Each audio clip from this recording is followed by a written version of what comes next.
Hello and welcome again to another exciting edition of the Pittsburgh Steelers Show on your SteelerFury.com podcast. I'm your host, Bradshaw Ben, a.k.a. Accidental Zen on Twitter. And also, if you come to SteelerFury.com, you would know me as Bradshaw Ben. I'm just the same guy. In addition to that resume of names, I got a couple of great names with me.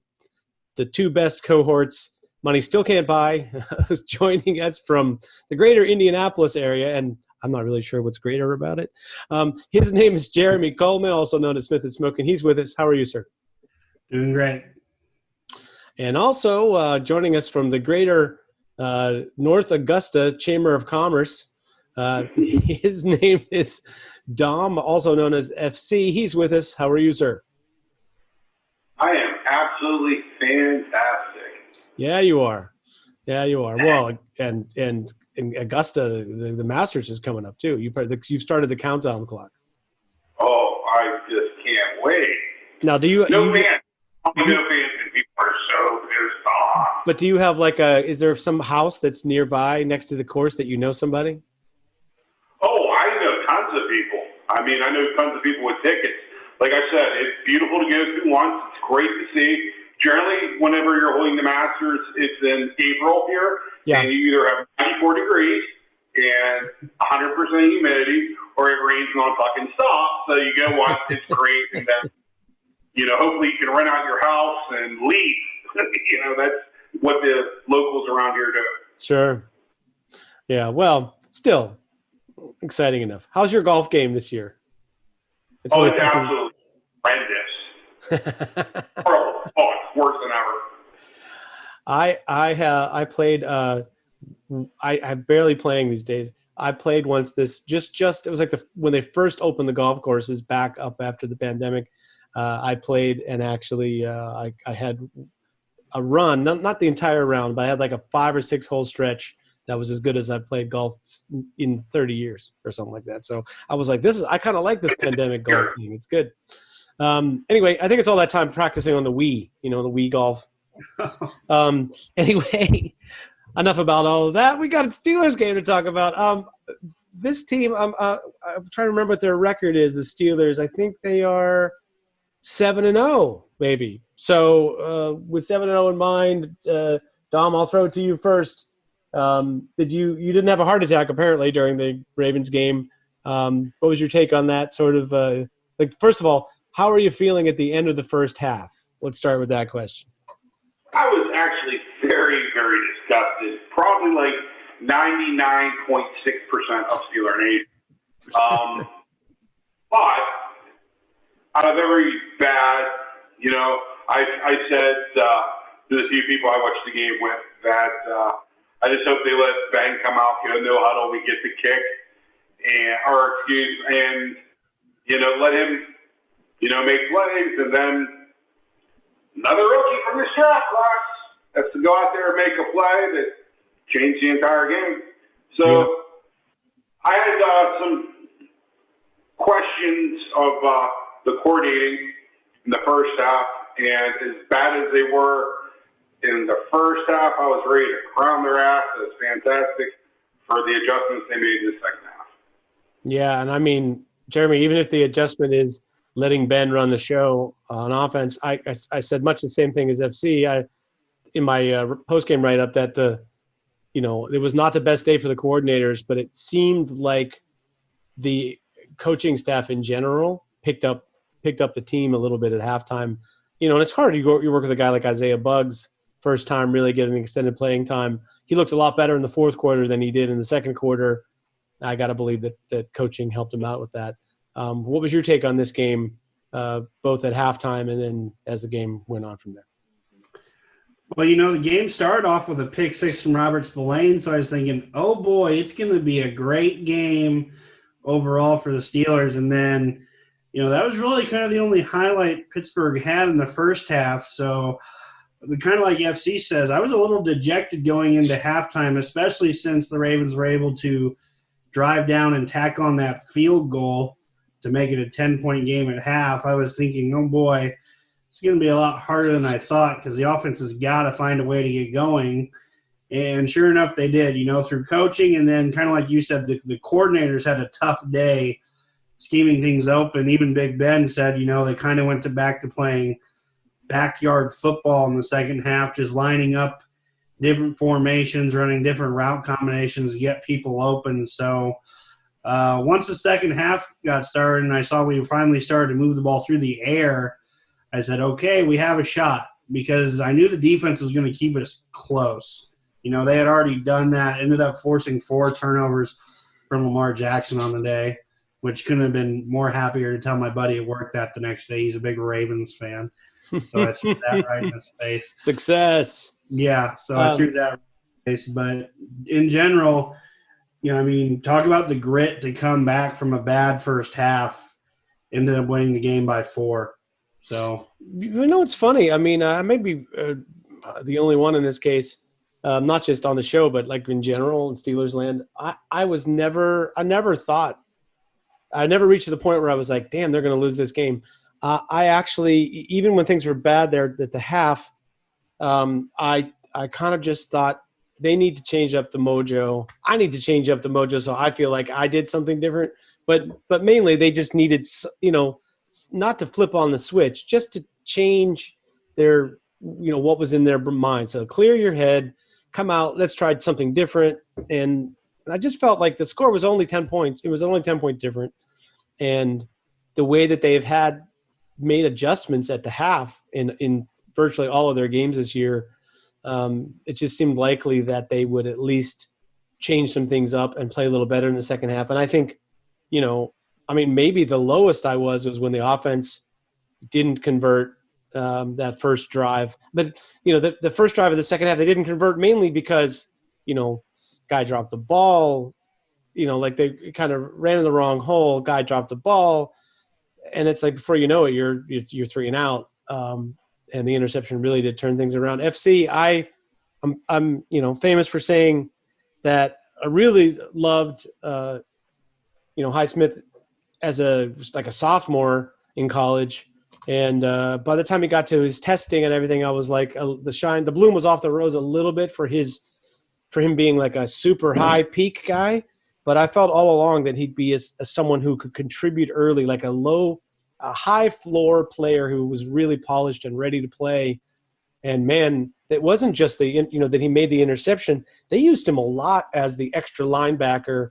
Now that they didn't have Ulysses Gilbert, he basically took Gilbert's snaps from the previous week. What do you think of him playing this off linebacker situation as a rookie cold? I mean, that's pretty amazing. Here's the thing is the Steelers basically, if you want to consider in some formations the pre and Watt defensive ends, the Steelers basically played a ton of 4-4 in a way. Different people have they want to call big nickel. If I still have 2 300-pounders on the field and I have Bud Dupree and TJ Watt as my ends, I consider that a 4. And, you have Vince Williams, and you had Spillane, and you had, as you said, Highsmith, that's a 3. Excuse me. We play a lot of 4-3 type. What I was very impressed with, especially from Highsmith, was I'm not the biggest Orlando Brown fan, but he's very large, and he can wall people off. Highsmith was able to keep his shoulder free. They attempted to block with Mark Andrews and Nick Boyle, and that wasn't happening. He attacked a tight end away, an outside linebacker, a big 3-4 outside linebacker should attack a tight end in the run game. So, I like to hammer Colbert, but I'm not certain of this. I don't think the Steelers have ever had a coach of the year. Not Bill Cowher, not Chuck Noll, not Mike Tomlin. I also don't believe they've ever had an executive of the year. Not Dan Rooney, not Art Rooney the second, not to be mixed up with the owner. Junior. Art Rooney Jr. Just to be... Not Bill Nunn, even though he's in the Hall of Fame. I definitely think Tomlin right now is your coach of the year. And I definitely would have no problem if Kevin Colbert got named your executive of the year whenever you look at what he did in this year's draft and the additions that he made in free agency. He had Spillane, drafted Highsmith. It's a small little things. Mike Hilton, he's been here for a little while, but it's an undrafted free agent. I believe our left tackle, undrafted free agent. Yep. Yeah, Kevin Dotson. Our left guard, undrafted free agent. Yeah. Our right tackle is like a fifth-round pick? I forgot. Right. And real quick, I think that the biggest momentum changer in this game, and I want to make sure it doesn't get overlooked, I think it's one of the worst calls I've seen in 20 years of football at any level, was the call they made on Hayward on the second drive of the game for the Ravens, where the out-of-bounds hit, where was out of bounds. Yeah, that's where I think. Yeah, that gave them a lot of momentum. I think you're right. Give them all the momentum in the world. I believe that they should have a special flag, an orange flag, that you can use one story in the game, regardless. It's not going to cause where you can challenge a pass interference. You can challenge a penalty on the field, and that is a perfect example of the orange flag. I don't care if it costs you all 3 timeouts if you're wrong. You lose all 3 timeouts. Because at that point, if I'm Mike Tomlin, I would throw that orange flag. I'd risk all 3 of my timeouts. Sure.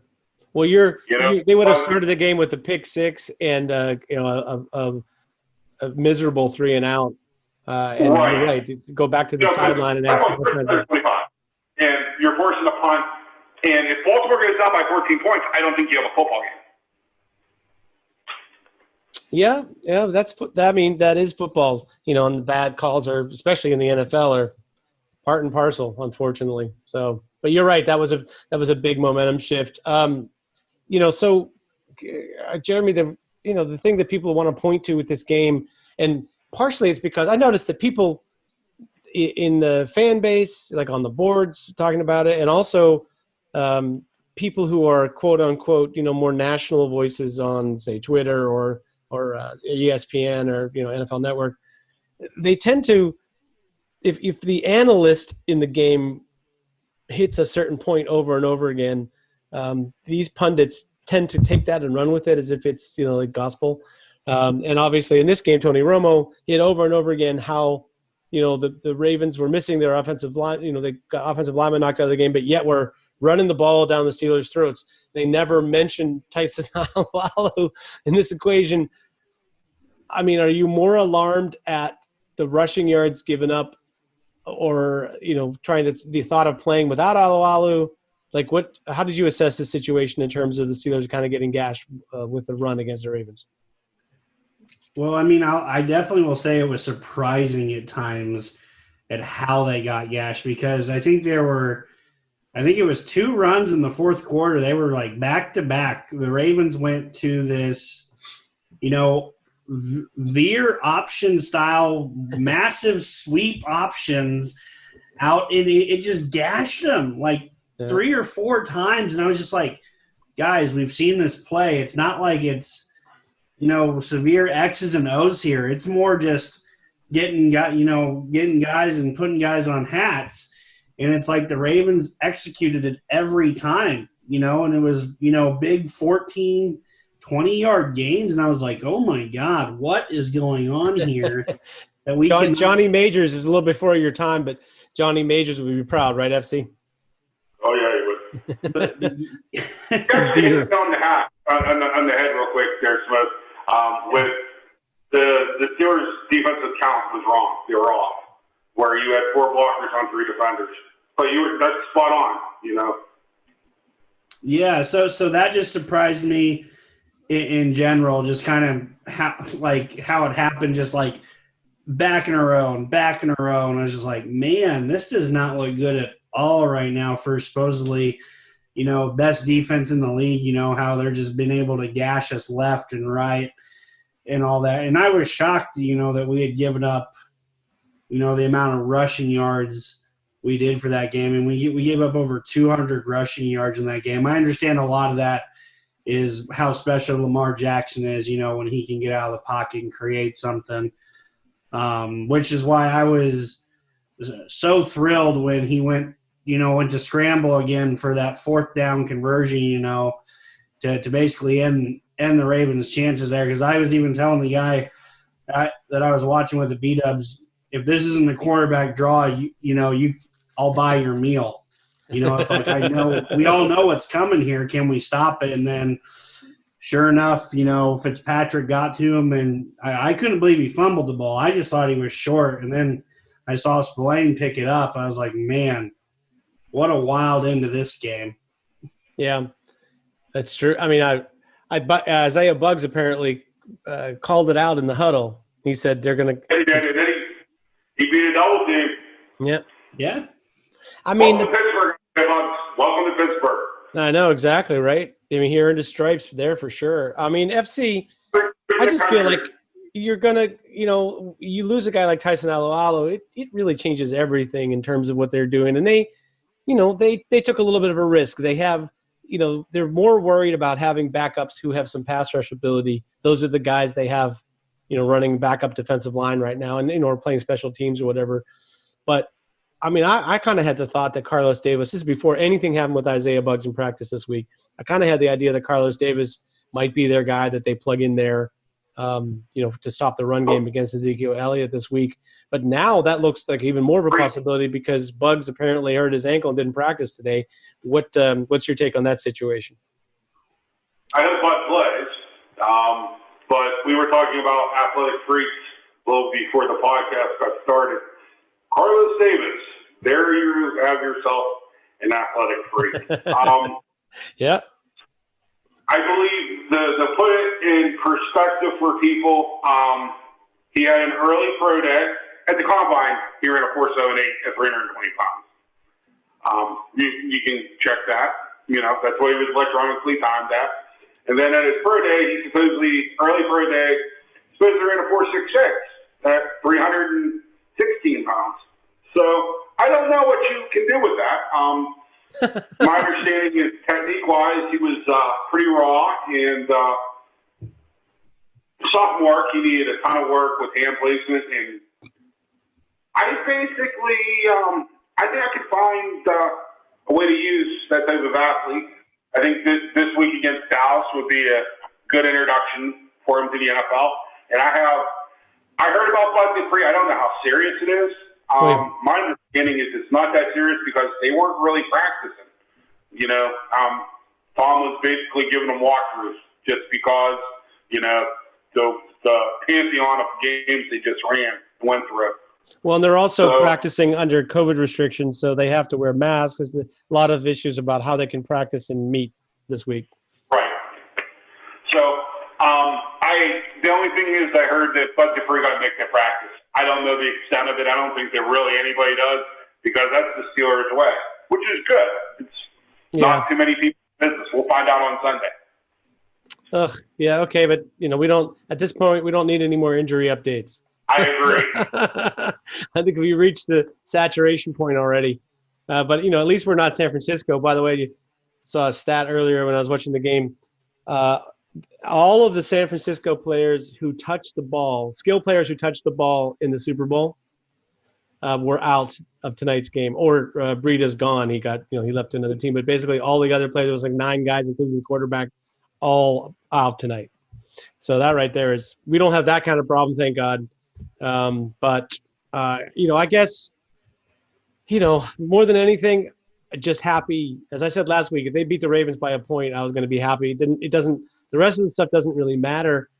But, Jeremy, I love this idea that the Steelers, you look back at the 7 games, it'd be hard to say they played a really complete game. I mean, the Browns game, more or less, but it doesn't, it kind of feels like there's still so much upside for this team in terms of what they're capable of doing, especially on offense where they have been unstoppable at times and they have been just absolutely terrible for long stretches.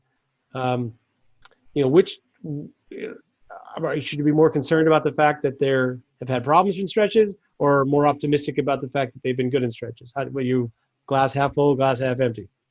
I mean, I'd be more optimistic. I just think there's room for this team to iron out, their inefficiencies at times rather than saying, oh, they played some truly bad halves of football. I'm more of a guy that looks at that and says, there's plenty of opportunity to turn this around if we don't drop a ball here. We've had a few of those types of just halves and drives, like in the Titans game, we played a complete first half of football, but then the second half was a completely different story. So I would say I still think the best is yet to come. We've gotten guys to step up and really earn their stripes. Robert Spillane looks like a great find here, and then just in general, Isaiah Buggs, like FC mentioned, him calling out, the play for, against, the Ravens this past week, he called it out. He's played some really nice football. I just think the Steelers have guys that have really stepped up in key spots where in previous years we'd be worried about how they're going to do out there. And generally, I think this year it's more of just like the expert, I think that what is it Mike Tomlin says, the standard is the standard. Yeah, next man up. Like they've really kind of picked up that bar. They've set a level, and everyone's played up to it for the most part. I mean, even Harry Mondell has come in and looked good in spots. Biggest fullback, one of the bigger fullbacks you've seen in a while, especially with that hair.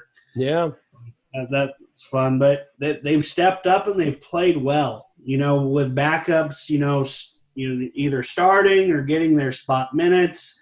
Sure. Just look like the complete team that we've all been wanting for years. They've done it through unconventional means. We were just talking. There's quite a few undrafted free agents. That have really made their mark in the NFL. Alejandro Villanueva, Matt Filer, Mike Hilton, and then takes Tyson Alualu, 8 years after being a first-round pick to come to Pittsburgh. I was reading an article where he was saying he could not have been more thankful that his agent said, you have to at least visit Pittsburgh. You'll understand why we should entertain their offer, and that's exactly the way he did. He said he couldn't be happier to be where he is than where he is right now. So just the team has come together in just a multitude of ways, but they're 7-0. They're playing they have not put together a full complete game yet. I think that's just scary. I mean, they have over the course of the season either these are starters or key contributors that have either missed games or missed large stretches of games that got injured early in the game. Right tackle, running back, right guard, the nose tackle, slot corner, right, wide receiver. What's that, FC?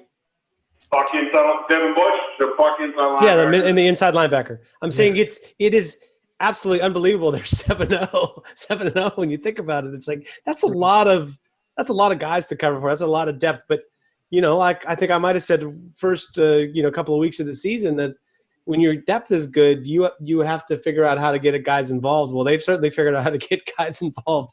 FC, I was going to ask you a little bit about the Avery Williamson. We talked about Robert Spillane and what a great find he's been. Avery Williamson coming in, there were people talking about that he was going to come in and be the starter.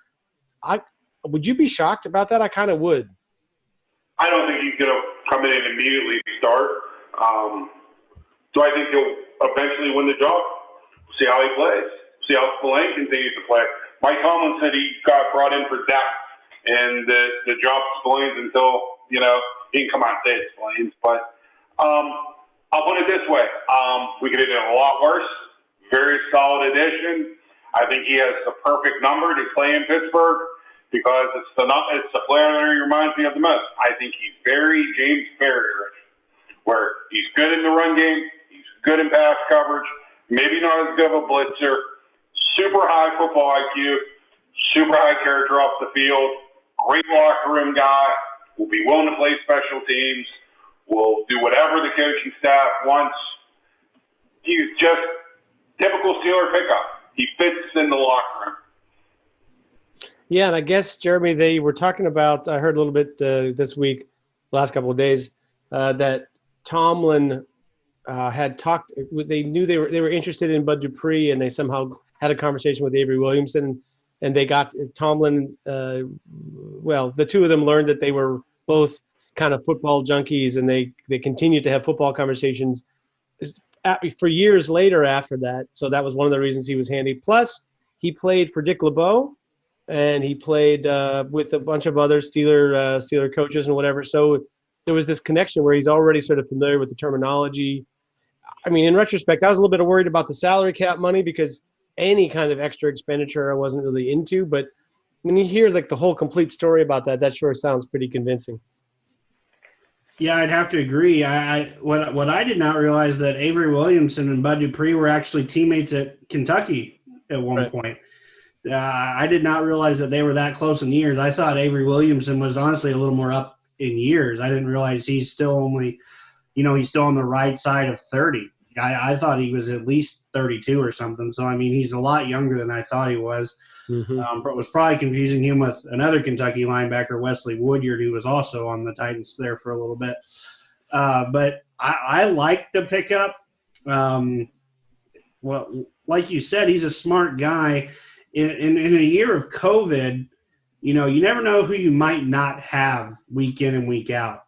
He's a fantastic depth piece who could end up starting at some point. I'd like to see him coming off the bench because Spillane has really played so well. He's been in this defense for 2 years now. Obviously he's gotten most of his playing experience this year with the first-team defense. But just in general, his play has been through the roof. I liked Avery Williamson for a long time. I thought he could be a guy the Steelers could go after just to improve depth initially. It works out great that we're getting him for basically pennies on the dollar. Yep. His signing bonus is all accounted for already for the Jets. That'll be their dead cap next year. We're only paying him half of his $2.75 million base salary. I mean, that's a great – we're only paying him 1 point something to back up 8 regular season games. I expect we're going to go deep in the playoffs. I think we have a great team this year. I thought it was a great addition. I will say the one other position I would have liked to have shorn up, and those dang Tampa Bay Buccaneers beat it to me, is I would have loved to have traded a 6th or 7th round pick to go get Steve McClendon. I thought all offseason, honestly, I would love to pry away Steve McClendon to really shore up the depth at nose tackle. Obviously, he's was with New York. Now he's with Tampa Bay because Vita Vea went down for Tampa Bay. So he's shoring up their depth there. But I thought that would have been a really just another great move because he's a former Steeler. He understands what we do on defense. And, that would have been another great story because he was another one of Pittsburgh's undrafted free agents who ended up going off to cash that big contract with another team. I thought that would have been really cool to kind of have a homecoming even with Steve McClendon. But in general, I thought the Williamson trade was great. We're flipping a 5th round pick for a 7th round pick in the 2022 draft. Yeah, and if you let him go after this season, you get a comp pick is probably a 6th rounder worse. Right. So, yeah, so it's a pretty good deal especially if you're not keeping him, right? But there's this next off season. I'm tired of talking about it. I don't even want to think about it because it just feels like nearly impossible for them to keep not just the core of their team, but the guys that you feel like are important. It's like, well, okay, there's always going to be some guys that you lose when everybody needs to get paid, but to lose guys that are sort of integral, that's rough. FC, I'll give you the last word on this week before we move on and talk about this week's matchup. How about I thought it was Marlon Humphrey that pushed the referee, and I was going to be like, oh boy. 3-step Derrick Henry was good, but me calling Marlon Humphrey to get thrown out of the game, that was real. Pretty good. Close. Yeah, almost, right? Yep. Could have been. If they had known his COVID test was positive, they might have kicked him out of the game. That's another story for another day. Dodge that bullet for now. Let's talk a little bit about this week's matchup. How about them Cowboys? Yeah! How about them Cowboys? Yeah. Percentage chance, Jeremy, that the owner of the Cowboys, Jerry Jones, will be starting a quarterback this week.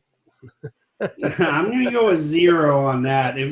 What percentage chance that he thought about it at least once this week?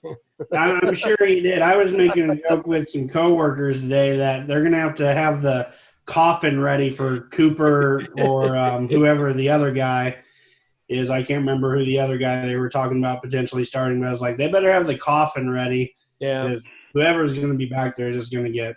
I actually kind of like Cooper Rush. I forget the other quarterback. I liked him too a little bit. I like. Who is the other quarterback? What's that? I have a funny story. Wednesday, I walk in. My mom had knee replacement surgery, so she's going through rehab. And the owner of the therapy place, I've met him probably 8 to 10 times. Really nice guy. Played football at Oregon in the early 1980s. And he's like, my nephew's starting at quarterback against the Steelers this Sunday. I hope you boys don't kill him. His name's Garrett Gilbert. Oh, yeah, Garrett Gilbert. Yeah. And he ended up finishing up at SMU. And it's actually his sister's son.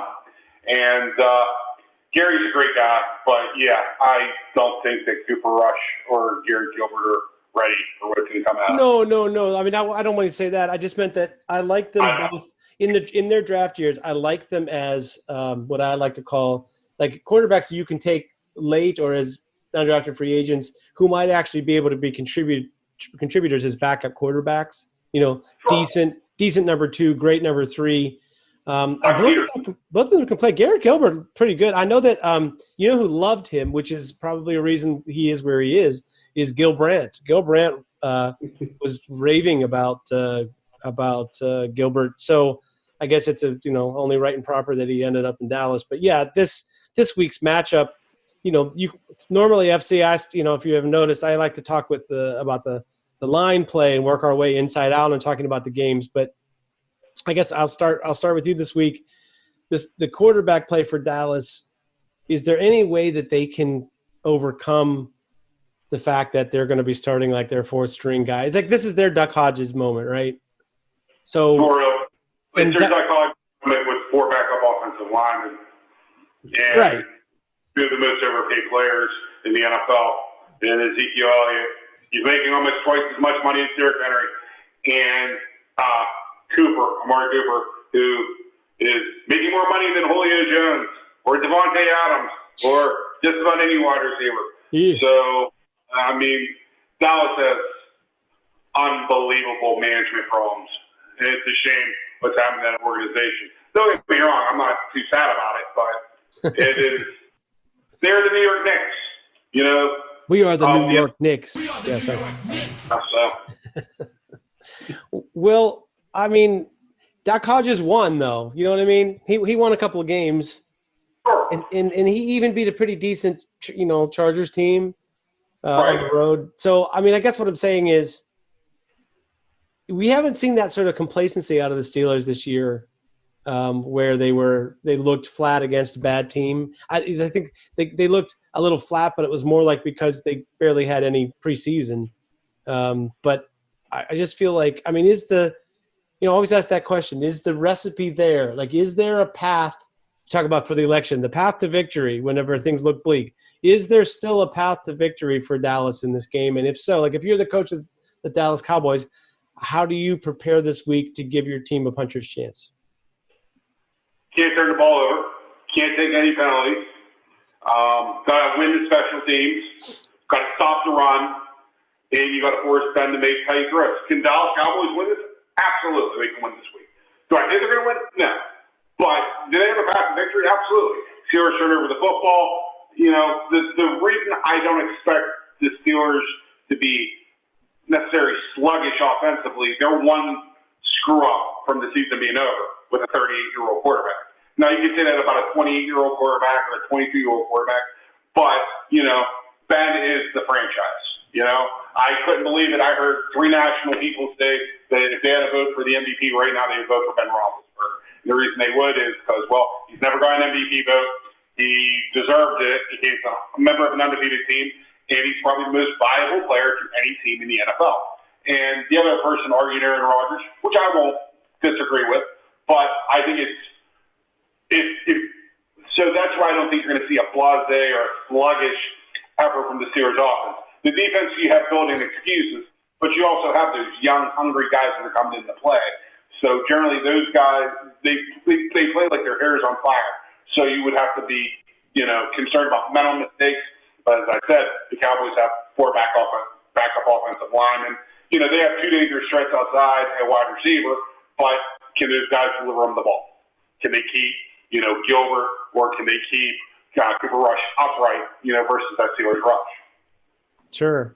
If I ever told the story about being a reggae drummer on this show, there's my analogy for the situation, Jeremy, is I was in, somewhere in the islands in the Caribbean, and I'm just hanging out next to the stage where the band happened to be playing, this patio party, and get to talking with the drummer, and he's like, "Oh, you're a musician? Yeah, what do you play?" I don't know, kind of everything, mostly keyboards and crap. But I toured as a drummer and everything else. He says, "Oh, you play drums? Here," and he hands me the sticks in the middle of the song, like it's going, and I didn't I'm trying to explain to him, like, played a lot of music, man. The amount of times I have played reggae on the drums is like, once farting around and for fun in a rehearsal or something. So anyway, he's already handed me the sticks. It's like I'm halfway in the seat by the time I get a chance to even say no, so I can't say no. Anyway, he's like, you just go with what everybody else is doing. They'll make it easy. And I was like, okay. So in one of the great moments, it's like the band is so good around you, and the groove is so strong with all of them that I was able to. I seemed like a genius. I sat in, I played, I looked like I was fan. He's like, well, you're fantastic. It's great, great, man, so super. So to me, it's like these defensive players that get plugged into an amazing defense. So much easier than if they're some rookie getting thrown in on the Jets defense or somebody that's really terrible. Then you really can be exposed. If you're Robert Spillane, I think he's played well, don't get me wrong. But even if he were only okay, they have, he's surrounded by guys that are so good that they kind of carry you across the finish line. So even having a backup nose tackle and a backup inside linebacker for this game and a backup slot cornerback or whatever they're going to end up having, backup, 5-tech if necessary. It just feels like the Steelers are, maybe good enough to carry a guy. So, against what Dallas has offered so far, you feel like it'll sort of be, could this be a game where the Steelers defense starts to show the cracks of all the replacements and backup players? I mean, FC said emotionally no, but how about just, at some point Cinderella becomes a pumpkin, right? Right. I mean, one key matchup I'd look at, I think, is, Zach Martin on the interior versus, whatever nose tackle we're trotting out there this week. Zach Martin is the one really good offensive lineman they have, but I don't have much faith in their other offensive linemen at all. I mean, they're not even good technicians. Not only do I not think they don't have great talent, they're not even good technicians. I don't want to throw a former Hoosier under the bus, but Brandon Knight at left tackle has not been a solution for success. He has been overmatched almost every time he takes a snap, and Bud Dupree will have a field day with him if they don't, chip Bud Dupree on the outside, just the way TJ Watt is going to beat their right tackle. The rookie from Texas Tech, Terrence Steele, I believe is his name. Steele, yeah. Yeah, Steele. I mean, just those guys are just overmatched as soon as they step on the field every week. I think Steele could be a solid player down the road, but it's his rookie season, and it's just this perfect storm of chaos in Dallas this year where it's like nothing. That I will admit, I thought Dallas put up a much bigger fight last week than I thought they would. They actually seemed like they wanted to play football, which was not the case the week before. Yep. You could tell the week before they were already fighting for whatever plane seats that they were going to be getting on the way home. That was the week before Cleveland? Is that what it was?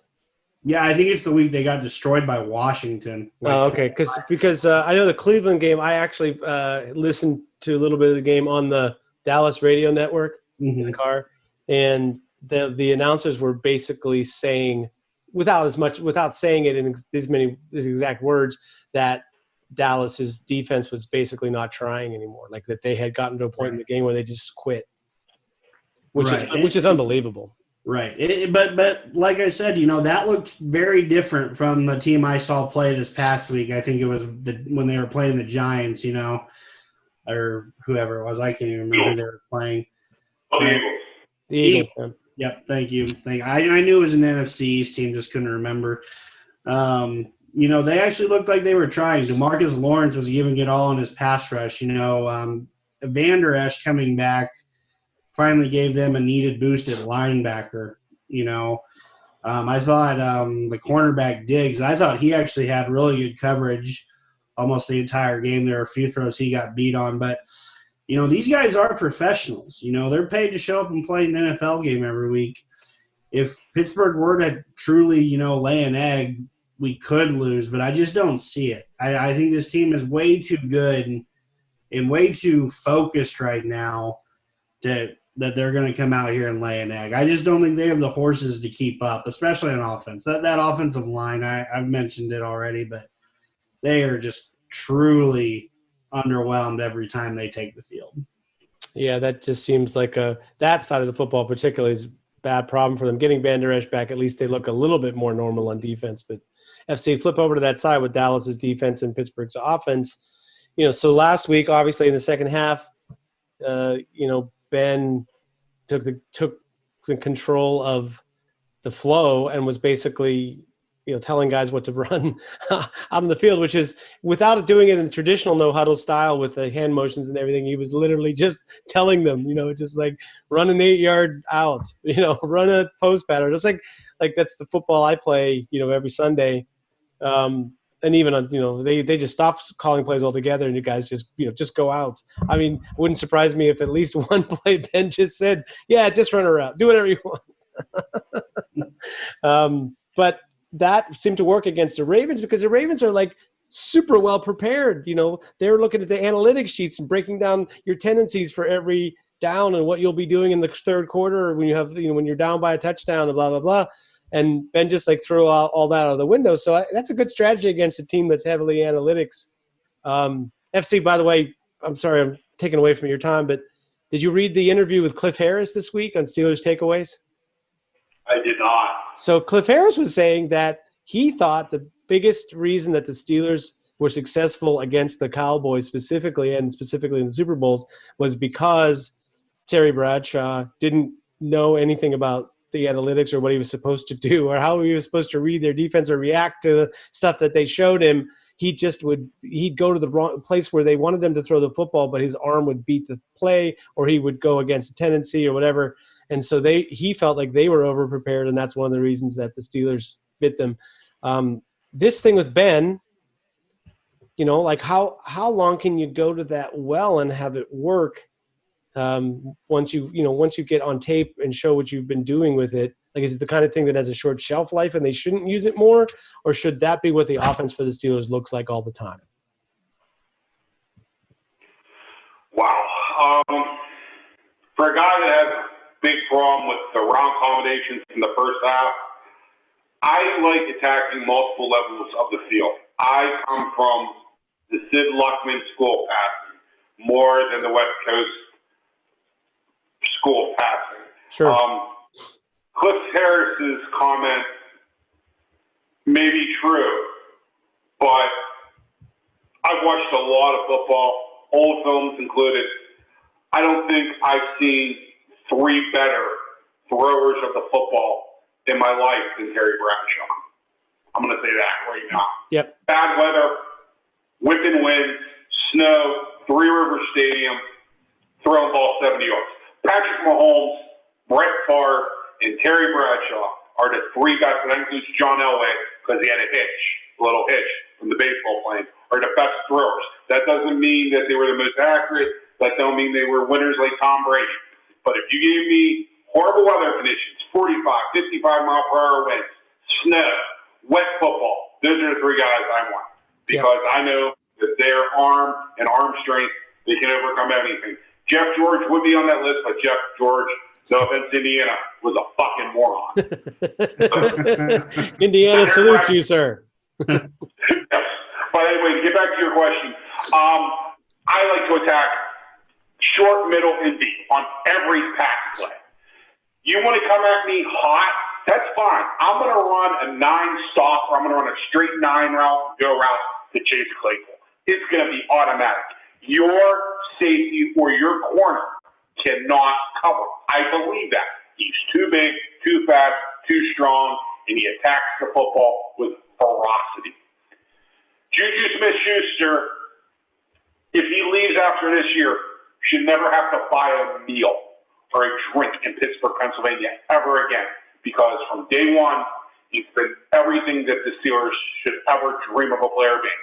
He plays hard. He's not the player screaming, "Get me the fucking ball." He blocks his heart out. He is a great teammate. You can see that he has legitimate joy when other players succeed, where Anthony Brown, certain other guys we don't mention, yeah. And that is what makes the Steelers 7-0. You have a bunch of guys like that. The passing game is, if you got 4 short routes, you got Juju Smith-Schuster and Jalen Samuels. I love the ball control passing game, but there's times that you have to stretch a defense.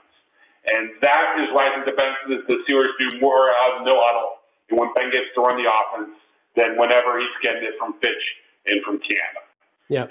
I think they are far more close to the best where Ben is looking to attack.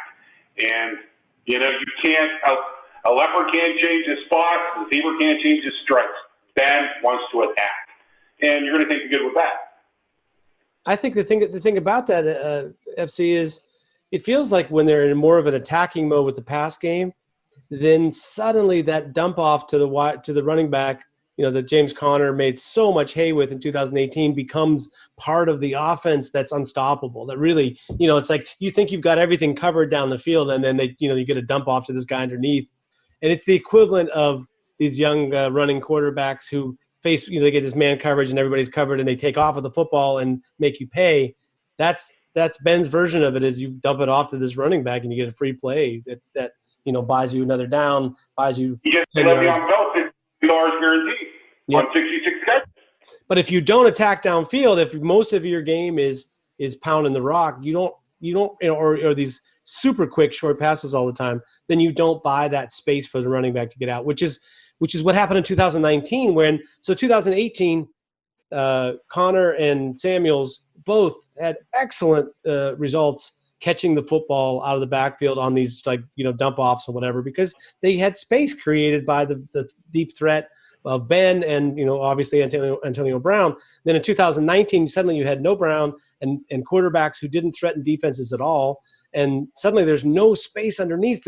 They would throw the football to these running backs while they were getting tackled. Like they wouldn't even have a chance to make a play because there's no space underneath. So, Jeremy, it feels like they, the strategy of coming out and attacking early feels like it opens it up so much more for even a running game, to make if you want your running game to be more efficient, attack early so that when you hand it off, you've already got guys second guessing what they're doing on defense. So my question for you is, why don't they adopt that strategy more? Why are they in this mindset that you have to establish the run to do everything else? Well, I'd hate to say it, but that sounds like anti-Pittsburgh Steeler football. You mispronounced Pittsburgh, my friend. Okay, but you know what I mean. It's just like they have it in their mind that a running game is always going to be, the kind of the bread, butter, and backbone of this team. And I don't think there's anything wrong with that.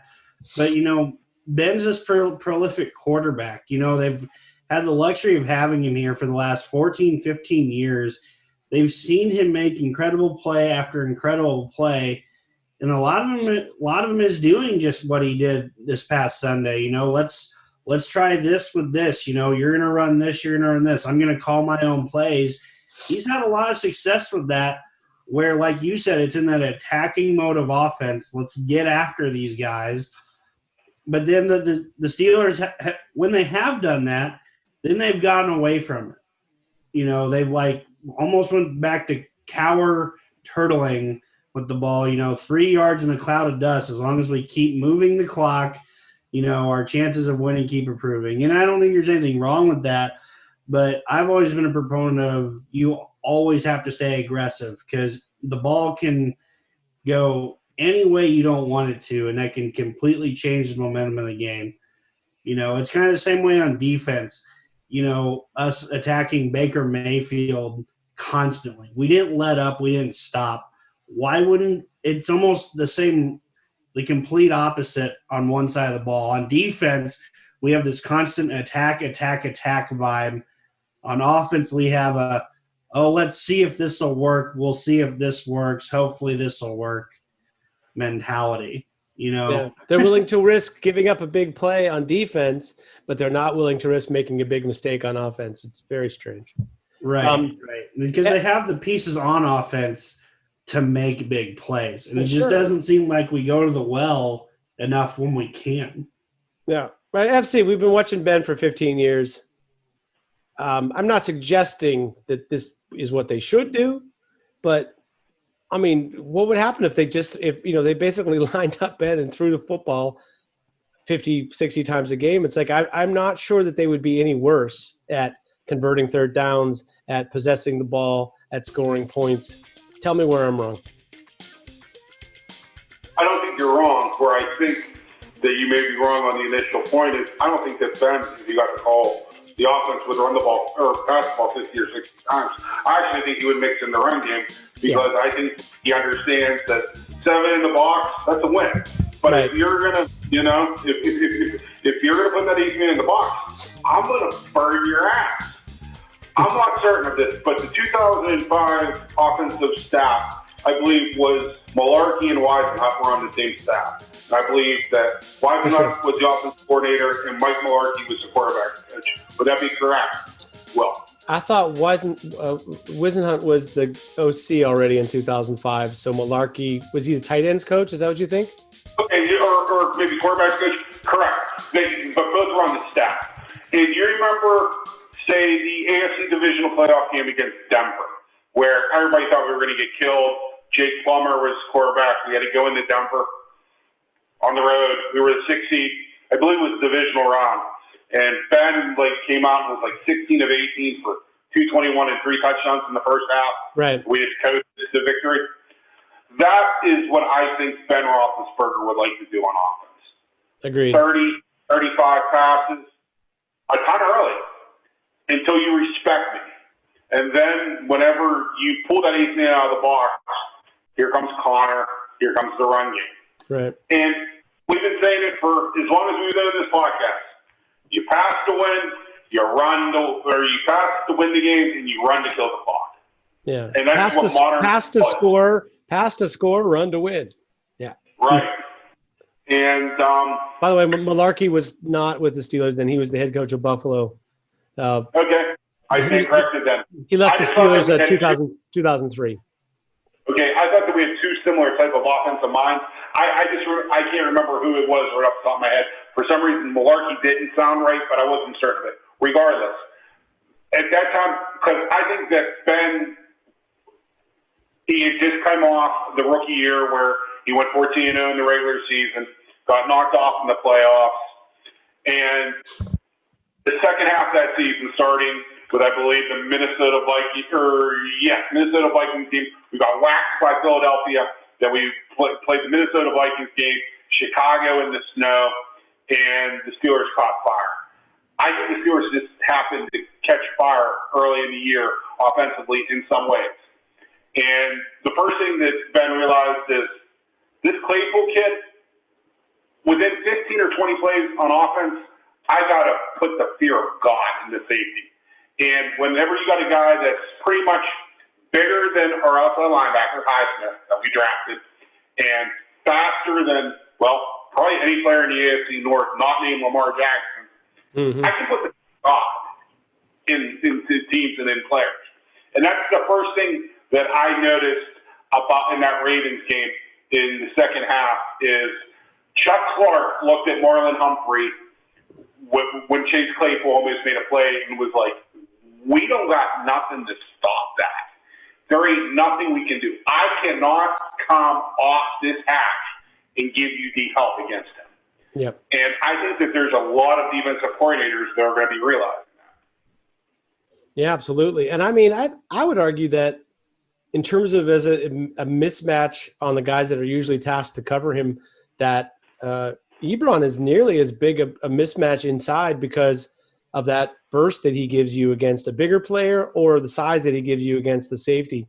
And it just feels like they, they've used Ebron, especially they've gone to Ebron at times when they needed to play down the field, but it doesn't feel like they've really used Ebron or Claypool the way that teams in the NFL lean on the guys that they use a lot. Like you look at the Green Bay Packers, that Devontae Adams gets fed the football. Robert Tonyan even gets fed the football at times. They use those mismatches and they feed him over and over again.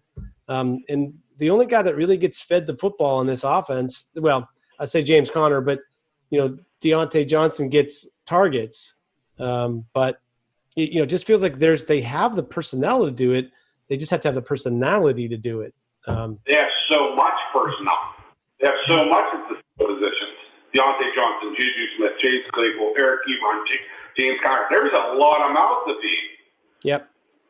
And, that's one of the problems when you have so many guys is trying to figure out if you only have one football. What do you do with it? Jeremy, you've been left out for a while. You want to have – jumped off. No egos, no divas. So there's no backlash if Juju Smith-Schuster only gets 2 targets. By the way, I want to say also quickly about Juju that he fought for like 6 inches. He gave, he would give his life to get an extra 6 inches on every catch that he had.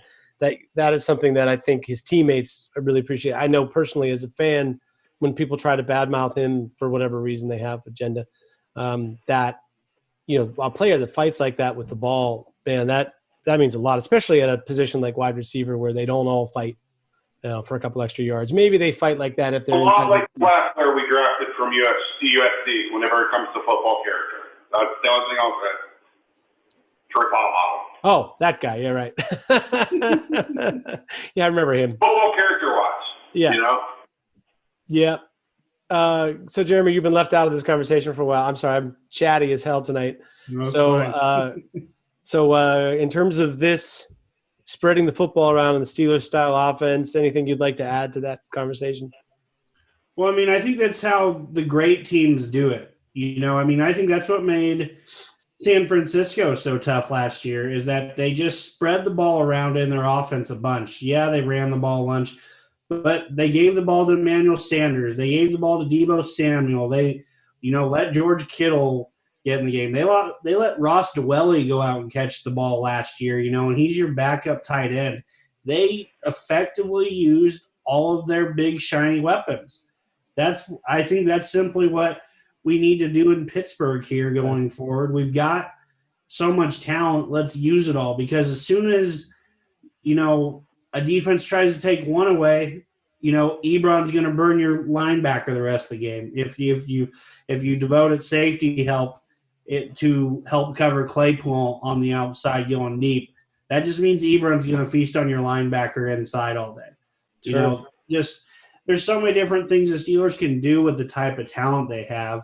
Deontay Johnson's an explosive guy in his own right. He had a big game versus the Titans, getting loose and making people miss. He had 2 touchdowns that game, and, he had a great game, largely invisible this past game versus the Ravens for the most part. But I expected a little bit of that with just how tough the Ravens are at the line of scrimmage. That can disrupt a lot of routes and throw off timing as far as the passing game goes. But it's like you have all these guys. Vance McDonald is your second tight end. He was a guy that has made some big plays over the last 2 years for Pittsburgh. He was a Sports Center top 10 number 1 with that little shove of the Tampa Bay player, that famous stiff arm. That was a huge deal. To have him as your second tight end, that's a luxury, as far as a passing game weapon goes. Yeah, here's the thing. I mean, you said they're hard. They disrupt things. The Ravens cornerbacks disrupt things at the line of scrimmage. You say disrupt. I say basically holding and grabbing wide receivers. I mean, they're good at like testing the limits of how much contact you can have with wide receivers on the line. But as relates to Vance McDonald, FC. I mean, one observation I made about this game is it's easy to be down on guys like Jalen Samuels or Anthony McFarland who come in the game and then they they get their shot and they fall down or they drop a pass or whatever, and then people are like, get that guy out of the game. I don't want to see him anymore. He can be off the roster or whatever. But my counter to that is, guys need to have some touches. Like it's a little bit unfair to throw a guy in he's basically not even seen the field for 3 quarters, and then you toss him in there and you call this play for them, and if they don't do it perfectly, then they're out of the game.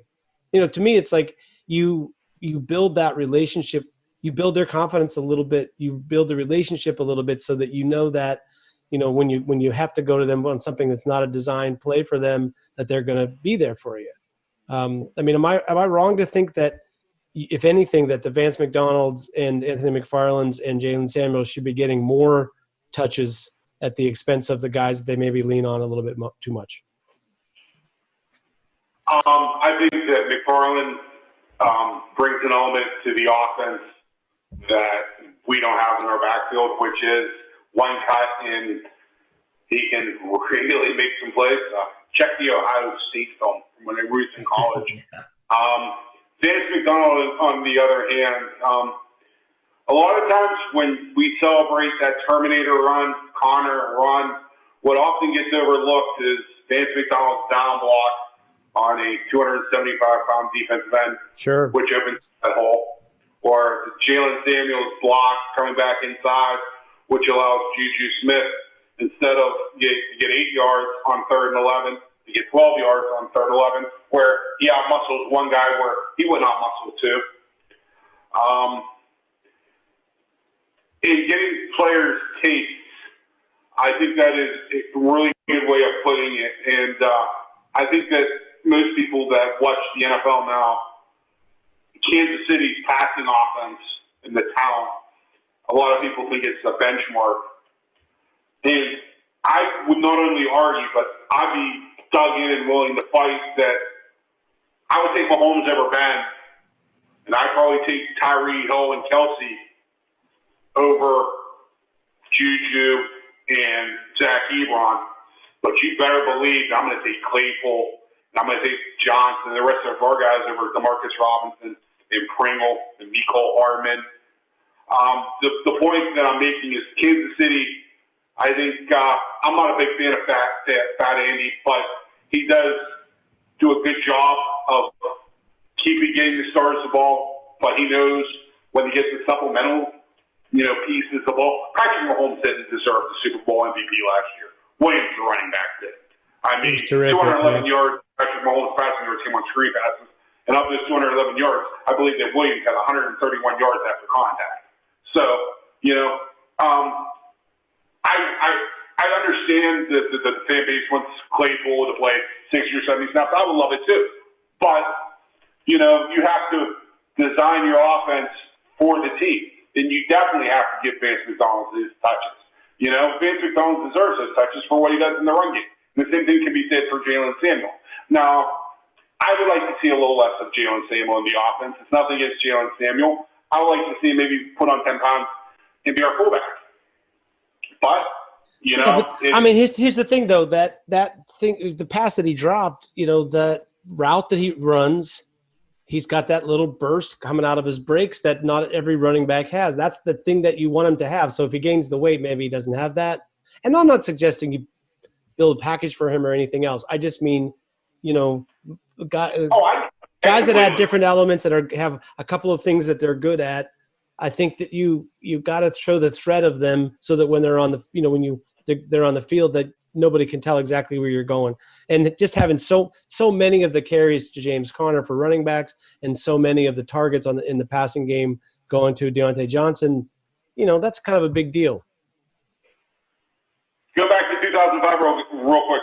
Do you remember when we would basically we had you and I have commented on the board. We have 4 quarterbacks on the field at times. With Antoine Randall, quarterback in Indiana, Cedric Wilson, who came to quarterback at the University of Tennessee, Hines Ward, and Ben Roethlisberger. So the shenanigans are really at hand. People said, the Steelers got a trick. No, the Steelers are taking advantage of the talent of the players they had on the field. And a lot of people didn't get that. It's a trick gimmick offense. No, you're taking advantage of the skills of the positions on the field. Yeah. Well, that's a good note to leave it on. We are going to go back and go back to the Steelers game and give our predictions for this week's game. But first, it's time for our illustrious pick segment, brought to us this week by Mike Perry, Steve Bandino, and Tony fucking Romo and Jim Nance. Who my father, God bless him, pushing 80, says, if I start going senile, I'm grabbing my pistol and I'm killing this two son of a bitch. My dad does not get emotional or really into football games that much anymore. But watching that game, and I don't watch a ton of them with him, he said, is it me or do these two cocksuckers hate the Steelers? And I was like, it's not you, Dad. Here's the saddest part. The saddest part is that I'd be hard-pressed to come up with an analyst who's better to listen to than Tony Romo. That's which one? Mark Straub, 13 for Fox. He is the announcer in the NFL. Mark Straub, former offensive guard for Denver and Washington. Yeah, the stink. Yeah, no, he's good. I get that. You can't have. All right, but I'm just saying, it's like I would. Some of them are even worse. I guess I would say many, if not most, are worse, which is a sad state. It's worse, but it's just it's Jim Nance. If I had to be honest, I think that's the real problem. Great golf announcer. Yeah. Let's talk a little bit about your Seattle Seahawks, a 3-point favorite at Buffalo. I'm throwing it to you first, Jeremy. What do you make of this? Buffalo seems like a little bit of a tough place to play for teams that don't play there all the time. What do you think about the Seattle Buffalo? Well, you've got Russ Wilson. He's one of the hottest quarterbacks in the NFL right now. I think it boils down to consistency, and I think that's where Josh Allen has been off a few times this year through no fault of his own. It's just they don't get a fast start, so they've got to come back. Russell Wilson and Seattle are playing phenomenal football outside of, their one loss to Arizona. Arizona was able to kind of exploit some holes in that defense and move the ball on the ground, which a few other teams before have been able to do that, like Minnesota, was very effective on the ground. In Seattle, kept that a very close game. I would say I'm going with Seattle, though. I understand Buffalo is a tough place to play, especially once it starts to get cold. That's not, Seattle's completely different as far as temperature and kind of climate goes. But I think Seattle's kind of playing some special football right now. I'm going to say Seattle wins that game. FC, how about you? I'll take the Seahawks. I'll lay the points. Russell Wilson showed me he was a bad weather quarterback when he played his grad transfer year at Wisconsin.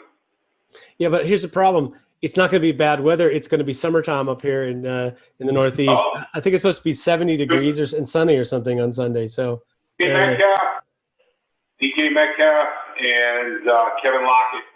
Or Tyler Lockett. Oh, I'm showing my age. His father was Kevin Lockett.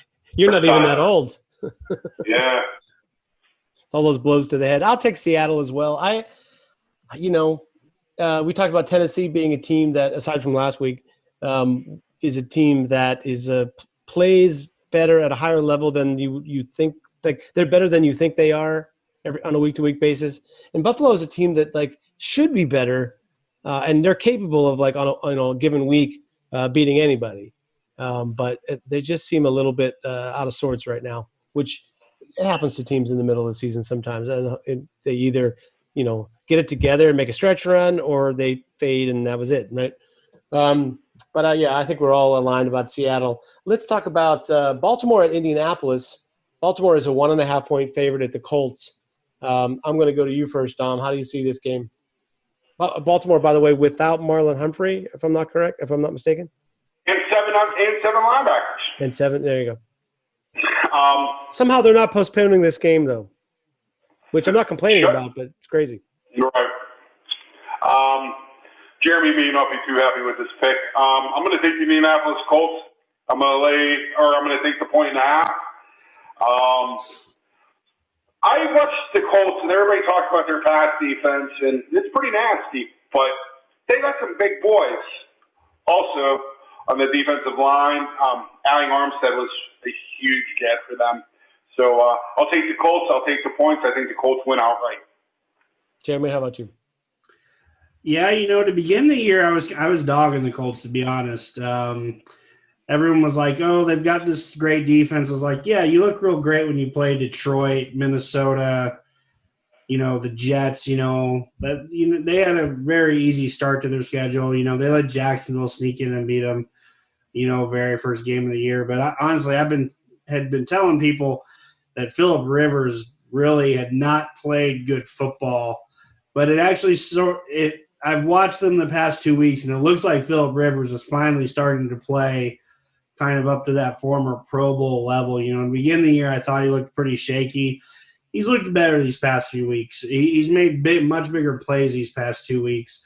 I'm going to go with the Colts too. I think the Ravens, I think they're going to struggle offensively against the Colts defense. And like Dom said, the defensive line for the Colts, it might not have a ton of big names outside of DeForest Buckner, but, man, do they get after the passer. They shut down the run game. I think the Colts find a way to win this one. I think it'll be a dogfight. I can understand why it's a 1.5 line for Baltimore. Even though they're going to be looking to be bouncing back off a tough loss to Pittsburgh. Well, I like to make myself look good on this show by picking games that I figure I have a different opinion than everybody else. And I've done really well with that the last 3 weeks, just for the record. But I said at about a minute after the final gun in Baltimore this weekend that Baltimore was going to lose this game. And part of it was that Lamar Jackson took like 60 hits in that game.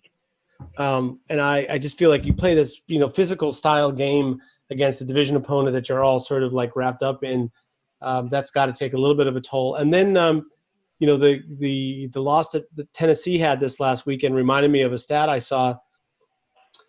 I want to say, I can't remember if it was 2005 or 2008. It was around that era, and they were discussing the record of teams the week after they played the Steelers. And it was terrible for a while. Their teams were losing like 3 out of 4 games the following week after playing the Steelers. Just a physical game against their defense, particularly, or maybe because their offense runs the ball a lot or something, or they're just more a physical football team. But I just feel like that's going to, it's a good chance that will wear down the Ravens. I'll even make a bonus pick. If Indianapolis loses this game, it'll be because Phillip Rivers makes a turnover in the final drive of the game with a chance to win. Because that's his MO when he's playing well is, you get on the stretch where you're like, okay, yeah, I guess he's actually playing better now. And then he'll absolutely disintegrate in some big game. One more, gentlemen, that'd be your Tampa Bay Buccaneers hosting the New Orleans Saints. The Bucs are a 4-point favorite in this game. That's the Sunday night game this week. Breeze and Brady, Breeze and Brady, Brady and Breeze, Brady and Breeze, Breeze and Brady. I know you're gonna just get it out of the way now, so you don't have to have the sound up on Sunday night. Jeremy, I'll start with you. Well, Michael Thomas should be back for this game, so I think that makes the Saints a little more dangerous. I'm going to go with Tampa Bay, though. I think we're going to mention their names. I think Brady is going to, take the first week loss a little personal. This is where he's going to be able to come back and say, no, I'm going to beat the Saints this time around. Honestly, Tampa Bay's played really good football. Their defense is still really getting after it, considered, statistically, I believe they are the best defense in football. I don't believe that. I believe we have that in Pittsburgh, obviously. But Antonio Brown is back this week, too. Oh, no. Is it this week or next week? I thought it was this week. Yeah. Yeah. So. Oh, okay. I didn't think he was playing until next week. No. So he's back this week. Something tells me they're gonna have something up their sleeves with him. Here's a guy who's been well rested for over a year and a half. Hasn't played any full NFL snaps, and so I think a one-game stint in New England, and Tom recruited Antonio Brown to Tampa Bay. I think Tampa Bay and Tom Brady, they're going to put on a show this week. FC, how about you? Drew Brees is actually questionable for this game. He hasn't practiced yet this week. I expect he does. One thing I'll give Tom Brady credit for is he's smart. In the one game that Antonio Brown played with him, on the first 21 plays, Antonio Brown was targeted 9 times. I expect Tampa Bay wins this game. I don't think they're going to win it as easily as a lot of people do. I think a lot of people are down on the Saints defense. So you're going to find out a lot about Tampa's run defense without Vita Vea this week. They actually showed some holes over the past few weeks. But when push comes to shove, I'll put my money on Brady and Gronk, Mike Evans, Antonio Brown. I don't think Antonio Brown blows up the Tampa Bay Buccaneers yet. Yeah, I actually made an observation as well. I think Gronk starting to look a little bit more like the player who retired than he did the first few weeks of the season, where he looked a little bit not really up to football's strength or speed. But last week he looked a little bit like Gronk, honestly, which is unfortunate for the rest of the league. I'll have a hard time with this one. I think I'm inclined to say Tampa Bay, but I'm not sure they'll cover the 4. Maybe that's how I'll hedge it. I do agree that New Orleans can put up some points against them, but I sort of like Brady to win the game at the end. 4 points, therefore, is, that's significant if they win by a field goal. So I'll call it the Tampa Bay with the backdoor cover for New Orleans. But that brings us to our 5-star matchup.